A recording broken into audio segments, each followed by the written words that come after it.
Bismillahirrahmanirrahim. Today's explanation is about two main Wakaf project in Malaysia, that is Wakaf Ahmad Dowjee Dadabau, or Wakaf Menara Bank Islam, and Wakaf Siti Aisyah in Pulau Pinang. Okay, for a start, Wakaf was identified as important instrument in the social welfare sector. And the purpose is to provide economic sustainability to the Ummah. So this slide based on the slide prepared by Ustaz Nazri Cik from Bank Islam, because I want to explain the role of banking sector in the development of Wakaf in Malaysia. Okay, so when we talk about the Wakaf project, we have a lot of historical evidence where Wakaf properties has been developed to become benefit which is sustainable. For example, we have seen cases of Wakaf asset of Osmania.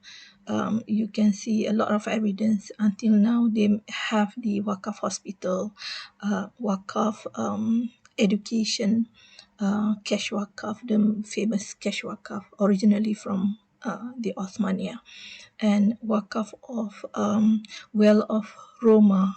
That is Wakaf of Saidina Osman. And if we talk about Wakaf education, we have among the oldest is Wakaf Al-Azhar University in Egypt and Qarawiyyin University in Morocco, in Fes, Morocco. So the legal framework and governance of Wakaf in Malaysia basically begins with the main act, that is the Federal Constitution, where under Schedule 9, Wakaf was listed as state list, where the SRCs are recognized as the sole mutawali or sole trustee on all Wakaf matters. In other words, any matters pertaining to Wakaf falls under the jurisdiction of the State Islamic Religious Council, then any property created as Wakaf will be automatically come under the purview of the State Islamic Religious Council. Okay, so any Wakaf development initiative must be endorsed and approved by the respective states, Majlis Agama Islam or State Islamic Religious Council. Nevertheless, for the purpose of the uniformity in the policy, in the law, towards the effort of having a uniform law, the federal government in 2004 has established a department which look at the Wakaf matters, that is Jauhar, Jabatan Wakaf, Zakat dan Haji. Okay, so Jauhar play a role like an umbrella body for Wakaf development in Malaysia, and the government has allocated more than 250 million. Okay, in cash, I think about 260 million under the Malaysia Plan 9 and Malaysia Plan 10 to finance various Wakaf projects, okay, for the development of Wakaf lands in the states. All right. Okay. Right.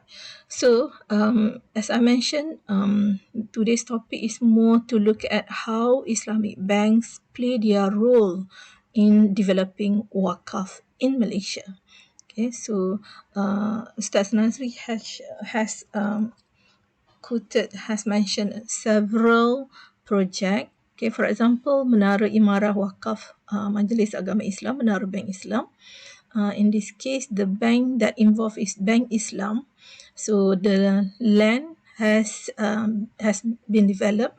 The land was developed based on build, operate, and transfer and lease.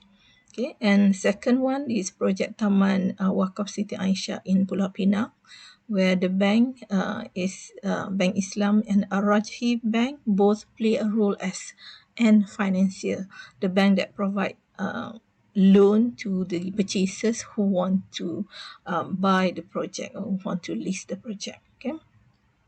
And also in the case of Sekolah Menengah Agama Perempuan Al-Madrasah Al-Alawiyah Ad-Diniyah in Perlis, where bank has played a role to raise the fund and to channel the the benefits. Okay, so the bank involved is Bank Islam. And next is in Selangor under Urus Maju Ihsan Sendirian Berhad.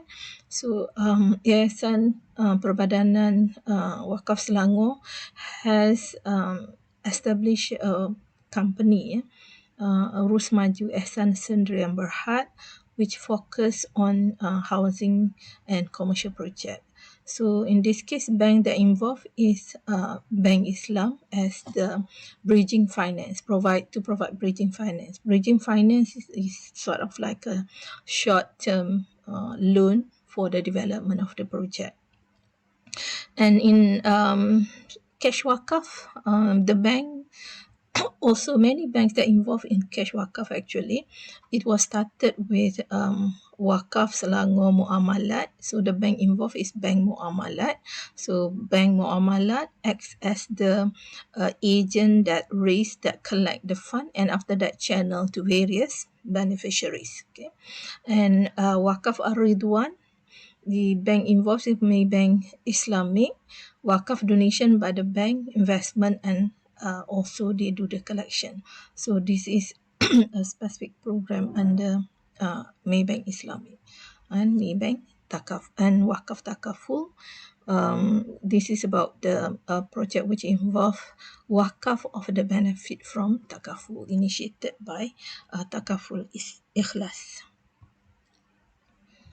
Okay, right. So we look at specific project, Menara Bank Islam. Okay, so I promised earlier that I want to explain separately on the project of Menara Bank Islam.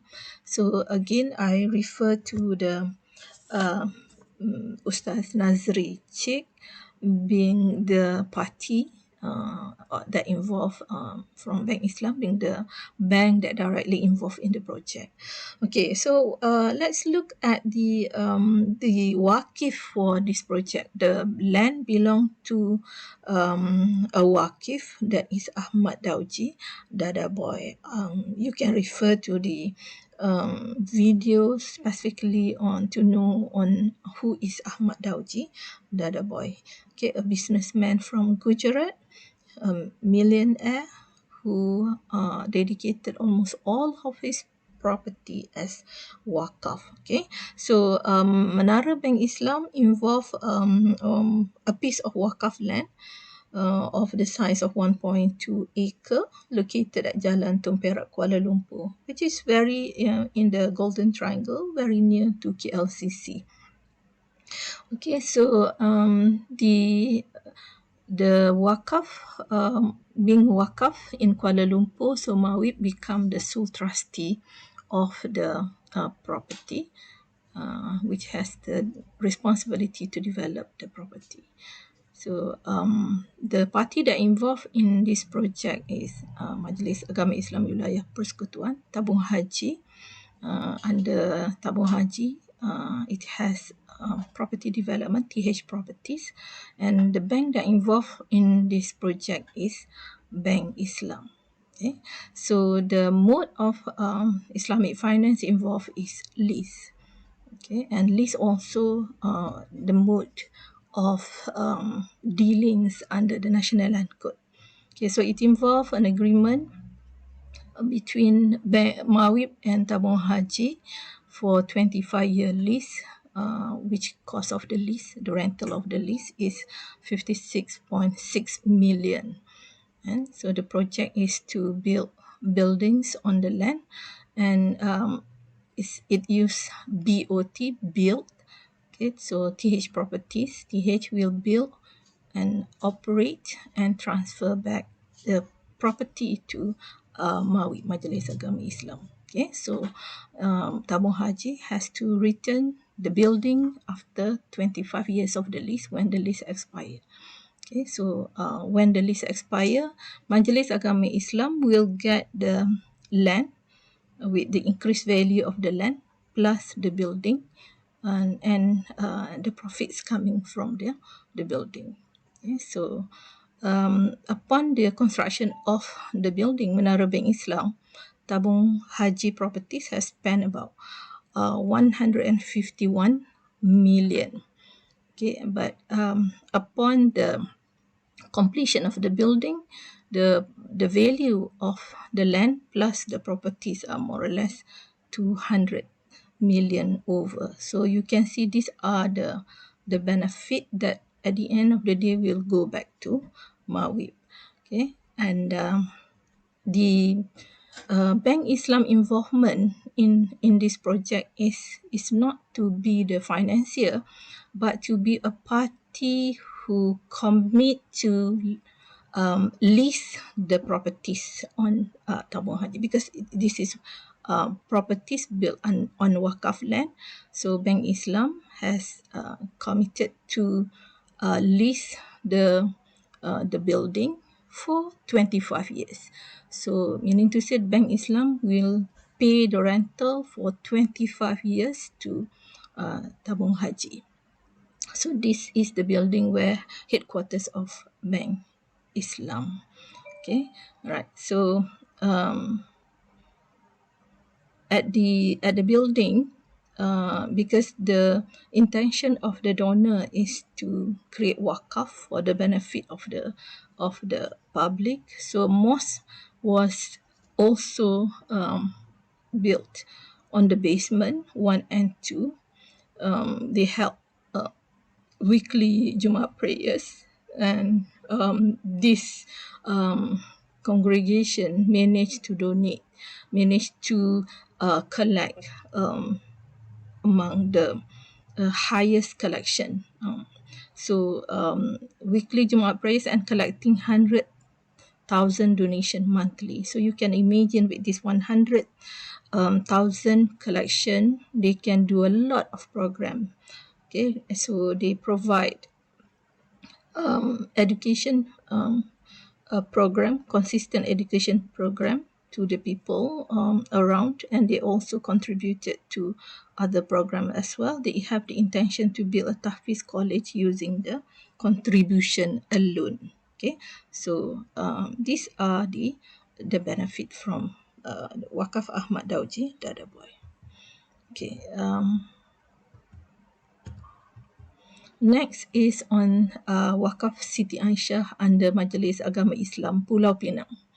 Okay, so when we talk about development of Wakaf land, if you look at in the case of Ahmad Dowjee Dada Boy, Tabung Haji has become the savior, meaning to say to commit to develop and also to invest in the capital. And of course, we cannot expect that all Wakaf land to be financed in using this mode.